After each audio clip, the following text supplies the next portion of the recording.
ഹാദിക്കും തുവയ്ക്കും കുറച്ച് സാധനങ്ങൾ മേടിക്കാൻ വേണ്ടിയിട്ട് ഞാനും ചേച്ചിയും കൂടെ ഒരു 5 മണിയൊക്കെ ആയപ്പോൾ ഇറങ്ങുകയാണ്. സന വന്നില്ല കേട്ടോ, അവൾക്ക് ഇച്ചിരി പണിയുള്ളതുകൊണ്ട് അവൾ വന്നില്ല.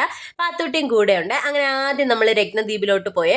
രത്നദ്വീപ് ഞാൻ മുന്നത്തെ വീഡിയോയിലൊക്കെ പറഞ്ഞിട്ടുണ്ടല്ലോ, വീടിനടുത്തുള്ള ഒരു സൂപ്പർ മാർക്കറ്റാണ്. അവിടെ പോയപ്പോൾ നല്ല വൈറ്റ് സ്റ്റോൺ വെച്ചിട്ട് ഹെയർ ബാൻഡ് കിടക്കുന്നുണ്ട്. അങ്ങനെ ചേച്ചി അതിൽ നിന്ന് ഒന്നെടുത്ത് കേട്ടോ പാത്തൂട്ടിക്ക്. ഹാദിയെ ശിവയും നമ്മുടെ രാഗ്യമ്മ എടുത്താക്കിയിട്ടാണ് വന്നത്. ഈ വീഡിയോ കാണുമ്പോൾ എന്തായാലും ഒരു അടി ഉറപ്പാണ്. നമ്മുടെ പാത്തൂട്ടിയെ കൊണ്ടുവന്ന കാര്യം അവർ അറിഞ്ഞിട്ടില്ല.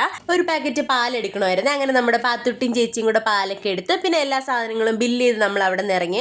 അത് കഴിഞ്ഞിട്ട് നമുക്ക് പൂ മേടിക്കാനുണ്ടായിരുന്നു കേട്ടോ. അങ്ങനെ പൂവൊക്കെ മേടിച്ച് കുഞ്ഞുങ്ങൾക്ക് നാളെ നമ്മുടെ ESA ഹോസ്പിറ്റലിലെ മലയാളീസ് എല്ലാവരും കൂടി ഒരു കുഞ്ഞ് ഗെറ്റ് ടുഗദർ പ്ലാൻ ചെയ്തിട്ടുണ്ട്. അപ്പോൾ അതിന് വേണ്ടിയിട്ട് പൂവൊക്കെ മേടിച്ചു. അത് കഴിഞ്ഞിട്ട് നേരെ നമ്മുടെ രാജേഷന്റെ കടയിൽ വന്ന്. ഏട്ടന്റെ കടയുടെ പേര് RSMN ഫാൻസി ആൻഡ് സ്റ്റേഷനറി എന്നാണ്. BK കൂടെയാണ് ഷോപ്പ്. ഇവിടെ നമുക്ക് ആവശ്യമുള്ള സ്റ്റേഷനറി ഐറ്റംസും ഫാൻസിയും ടോയ്സ് ഒക്കെ ഉണ്ട്. എല്ലാം നല്ല ലാഭത്തിനാണ് രാജേഷ് ചേട്ടൻ കൊടുക്കുന്നത്.